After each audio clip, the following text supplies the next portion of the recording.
திருத்தணி அருகே அம்மையார் குப்பத்தில் காங்கிரஸ் பிரமுகர் ராஜேந்திரன் கொலை செய்யப்பட்ட வழக்கில் தற்போது கஞ்சா போதையில் காங்கிரஸ் பிரமுகர் கல்லால் அடித்து கொலை செய்யப்பட்டிருக்கிறார் என்ற தகவலும், ஒருவர் கைது செய்யப்பட்டிருக்கிறார் என்ற தகவலும் கிடைத்திருக்கிறது. மேலும் விவரங்களை செய்தியாளர் வழங்கிட கேட்கலாம். மணிகண்டன், வணக்கம். மேலும் தகவல்கள் என்ன இந்த கொலை தொடர்பாக? வணக்கம். திருவள்ளூர் மாவட்டம் ஆர்த்தியப்பேட்டை அடுத்த அம்மையார் குப்பம் கிராமத்தைச் சேர்ந்தவர் நெசவு தொழிலாளியான ராஜேந்திரன். இவர் காங்கிரஸ் கட்சியில் உள்ளார். நள்ளிரவு 12 மணி அளவில் ராஜேந்திரன் சிறுநீர் கழிப்பதற்காக வீட்டின் அருகே பின்புறம் சென்றுள்ளனர். ஆனால் நீண்ட நேரமாகியும் அவர் வீட்டிற்கு வராததால் வீட்டில் துண்டிக் கொண்டிருந்த அவரது மனைவி வீட்டின் பின்புறம் சென்று பார்த்த அப்பொழுது ரத்தம் காயங்களுடன் ராஜேந்திரன் இருப்பதை பார்த்து அதிர்ச்சி அடைந்தார். பின்னர் பொதுமக்கள் தகவலின் பேரில் பிரேதத்தை கைப்பற்றி ஆர்த்தியப்பேட்டை போலீசார் வழக்கு பதிவு செய்து விசாரணை மேற்கொண்டு வருகின்றனர்.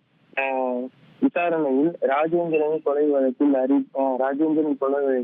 அதே கிராமத்தைச் சேர்ந்த ஹரிகிருஷ்ணன் என்ற வாலிபர் போலீசார் கைது செய்து விசாரணை மேற்கொண்டதில் விசாரணையில் ராஜேந்திரன் வீட்டின் அருகே நள்ளிரவு கஞ்சா போதையில் இருந்த ஹரிகிருஷ்ணன் என்பவர் இருப்பதை பார்த்து ஏன் இங்கு நின்று கொண்டிருக்கிறாய் என்று தட்டி கேட்டுள்ளார்.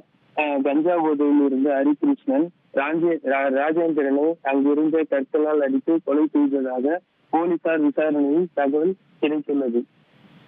உங்களுடைய தகவல்களுக்கு நன்றி மணிகண்டன். செய்திகளை உடனுக்குடன் தெரிந்து கொள்ள உடனே சப்ஸ்கிரைப் பண்ணுங்க.